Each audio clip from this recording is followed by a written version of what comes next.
Good afternoon, student. Today we start explanation. Sanskrit व्याकरण portion.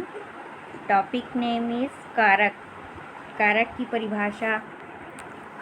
क्रिया के साथ जिसका संबंध हो उसे कारक कहते हैं. क्रिया अर्थात जिस समय वह कार्य होता हो, जो भी कार्य हम करते हैं उसे क्रिया कहते हैं. क्रिया जिसके द्वारा वह कार्य किया जाता है, क्रिया का संबंध उससे होता है, उसे ही कारक कहते हैं.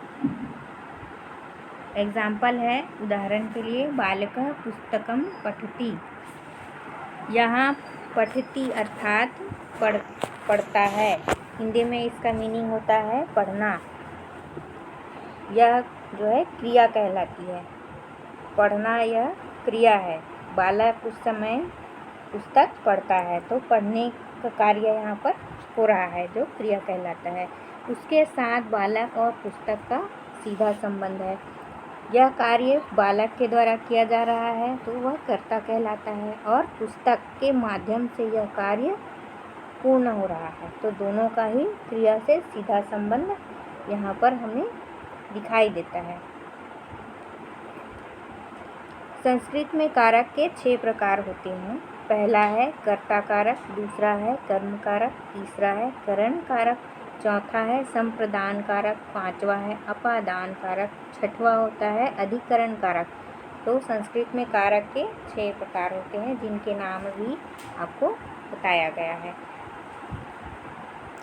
संबंध को कारक नहीं माना गया है. इसमें एक विशेष बात होती है, जैसे कि संबंध को कारक नहीं माना गया है, यह विभक्ति के रूप में प्रयोग होता है. कर्ता और क्रिया के रूप में जो संबंध होता है उसे कारक नहीं माना गया है, परंतु इसे विभक्ति के रूप में अलग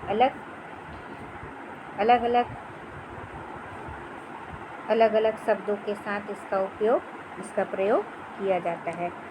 तो अब विभक्ति क्या होती है, विभक्ति की परिभाषा हम जानेंगे. वाक्य में क्रिया के साथ कारक का संबंध बतलाने के लिए जिन शब्दों का प्रयोग होता है वह विभक्तियाँ कहलाती है. क्रिया का संबंध विभक्ति चिन्हों द्वारा प्रकट किया जाता है. क्रिया का संबंध विभक्ति के अलग अलग चिन्हों के माध्यम से प्रकट किया जाता है, दर्शाया जाता है. विभक्ति और कारक का आपस में संबंध होता है. तो विभक्तियाँ जो है 7 प्रकार की होती हैं. पहला है प्रथमा विभक्ति, दूसरा है द्वितीया विभक्ति, तीसरा है तृतीया विभक्ति, चौथा चतुर्थी कहलाता है, और पांचवा है पंचमी, छठवां है षष्ठी विभक्ति, सातवां है सप्तमी विभक्ति.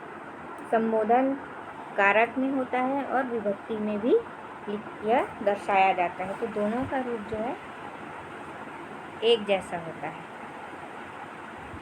पहला है कर्ता कारक और प्रथमा विभक्ति.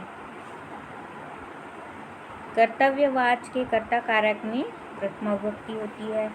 उदाहरण स्वरूप, छात्र कथाम कथयति.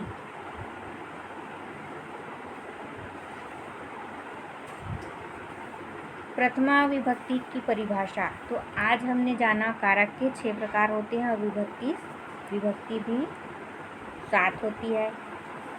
पहला है प्रथमा विभक्ति. इसकी परिभाषा जान लेते हैं हम. प्रथमा विभक्ति कर्ता कारक. प्रथमा विभक्ति का प्रयोग कर्ता कारक अर्थात संज्ञा शब्दों के लिए किया जाता है, जैसे रामः, बालकः, अश्व, पुस्तकम् आदि. प्रथमा विभक्ति और कर्ता कारक दोनों का आपस में संबंध होता है और इसका प्रयोग संज्ञा शब्दों के लिए किया जाता है. तो इसकी विशेषता है कि इसका उपयोग संज्ञा शब्दों के लिए ही किया जाता है, जिसमें उदाहरण के लिए दिया गया है, जैसे राम, बालक, अश्व, पुस्तकम. संज्ञा किसे कहते हैं, तो संज्ञा उसे कहते हैं जिसमें व्यक्ति विशेष स्थान का हम नाम दर्शाता है, उसे संज्ञा कहते हैं. अब है द्वितीया विभक्ति कर्म कारक. इसकी परिभाषा है, कर्म कारक के योग में द्वितीया विभक्ति का प्रयोग किया जाता है. जहाँ पर कर्म कारक होता है वहाँ पर द्वितीया विभक्ति होती है.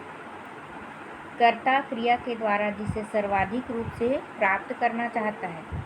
कर्ता कार्य के द्वारा, क्रिया के द्वारा अर्थात अपने कार्य के द्वारा सर्वाधिक रूप में प्राप्त करना चाहता है, उसे ही कर्म कारक कहते हैं। अब अगला है तृतीया विभक्ति, करण कारक। जहाँ पर तृतीया विभक्ति होती है वहाँ पर कारक का स्वरूप होता है, उसे कहते हैं करण कारक।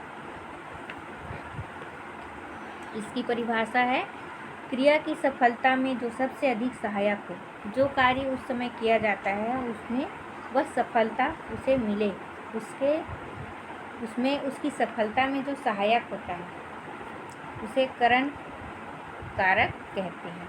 जिस कारण से यह क्रिया सफलतापूर्वक संपन्न होता है, वह कार्य सफल होता है, उस कार्य को सफल बनाने में जो सहयोग प्रदान करता है उसे करण कारक कहते हैं।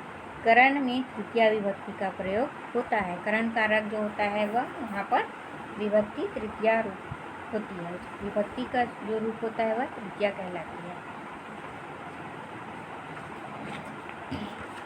उदाहरण है सा कंदुकेन क्रीडन्ति, सीमा कलमेन लिखति।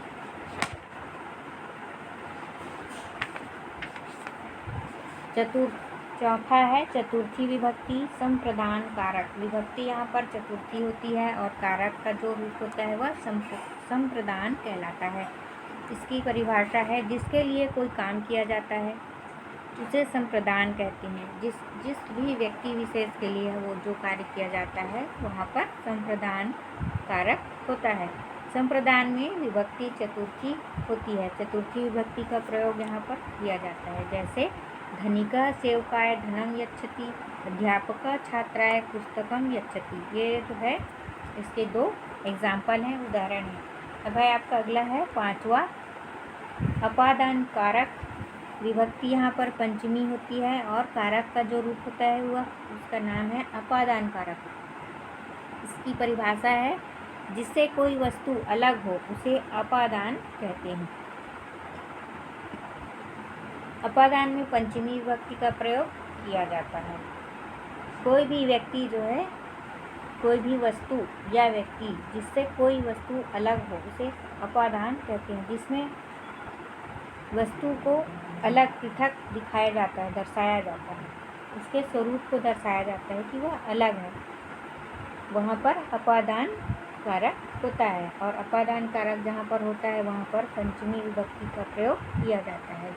उदाहरण है इसका एग्जाम्पल, वृक्षात् पत्राणि पतन्ति, छात्र विद्यालयात् आगच्छन्ति। तो इसके दो एग्जाम्पल यहाँ पर हैं। अब है छठवां है आपका षष्ठी विभक्ति और कारक है यहाँ पर संबंध कारक। परिभाषा है इसका, संबंध बताने के लिए षष्ठी विभक्ति का प्रयोग किया जाता है, वहाँ पर संबंध कारक होता है। संबंध कारक संबंध को दर्शाने के लिए इसका उपयोग किया जाता है और विभक्ति की सहायता से यह कार्य किया जाता है। तो इसमें जो है षष्ठी विभक्ति का प्रयोग किया जाता है जिससे संबंध कारक की रचना की जा सके। उदाहरण है मम पिता अध्यापकः अस्ति, ग्रामस्य जना नगरम गच्छन्ति। इसके दो एग्जाम्पल इसमें बताए गए हैं। अब है आपका सातवां है सप्तमी विभक्ति और अधिकरण कारक। कारक का जो नाम है वह है अधिकरण कारक, के सातवां कारक है और इसकी परिभाषा है क्रिया का आधार अधिकरण कहलाता है। क्रिया का आधार अर्थात जिस कार्य को हम करते हैं, जिसकी सहायता से मदद से हम उस कार्य को करते हैं, वह क्रिया का आधार कहलाता है और इसका नाम होता है अधिकरण कारक। अधिकरण में सप्तमी विभक्ति होती है।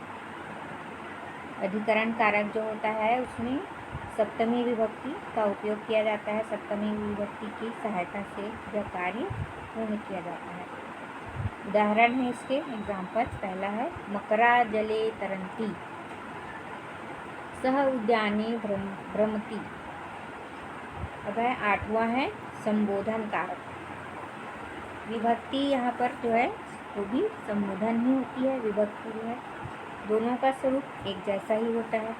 इसकी परिभाषा है संबोधन कारक को प्रथमा विभक्ति में सम्मिलित किया जाता है। संबोधन कारक जो है 8वां होता है। प्रथमा विभक्ति में यह सम्मिलित किया जाता है। इसका जो स्वरूप है वह प्रथमा विभक्ति का ही के जैसा ही होता है। संबोधन कारक के चिन्ह है भो, रे, रे आदि। एग्जाम्पल है इसके, जैसे उदाहरण स्वरूप है भो, राम, माम, उद्धर। तो यह आपके जो है कारक के प्रकार और उसकी परिभाषा एवं विभक्ति जो है विभक्ति जो 7 होती है, तो विभक्ति की परिभाषा एवं प्रकार आपको जो है समझाया गया है। तो student, ask me your doubts, like subscribe my channel.